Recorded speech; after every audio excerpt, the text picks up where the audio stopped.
Quality Management Systems Implementation, a conference room at Electro Solutions. Maria Lopez, CEO, is meeting with James Okafor, Technical Director, and Sofia Bianchi, Quality Manager, to discuss their QMS implementation journey. Thank you both for joining me today. I thought it would be valuable to reflect on our QMS implementation journey.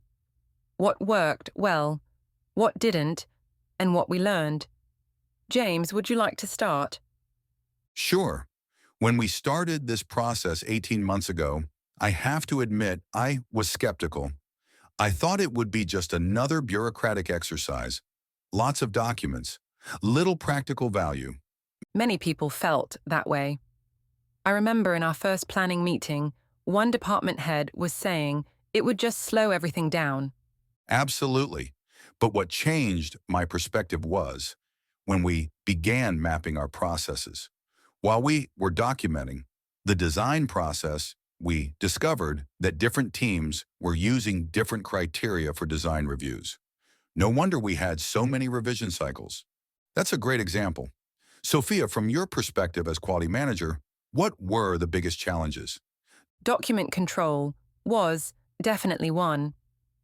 When we started the initial audit, we found that 40% of the procedures being used on the shop floor were outdated versions.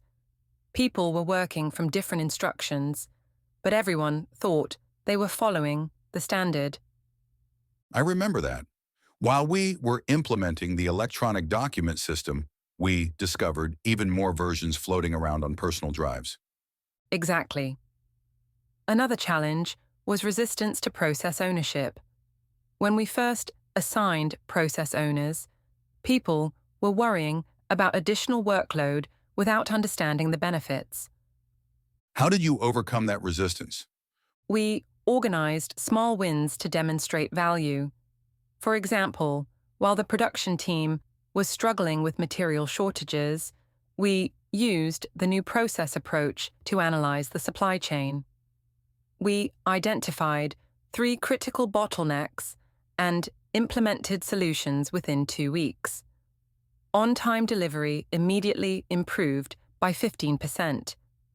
That was the turning point for many skeptics.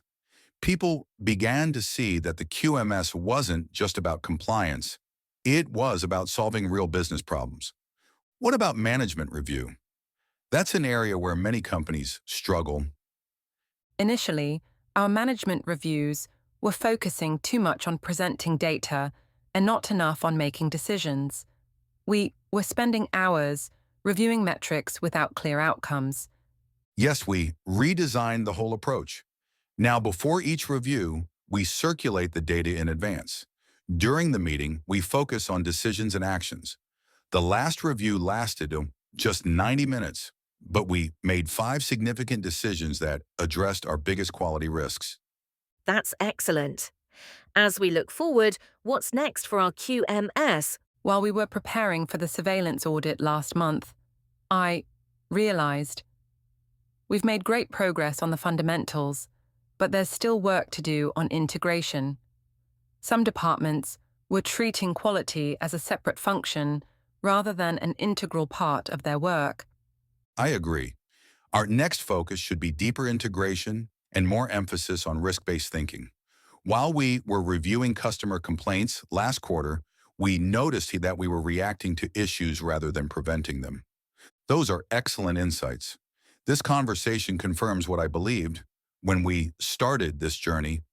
A QMS isn't a destination. It's an ongoing process of improvement. Thank you both for your leadership in making this a reality.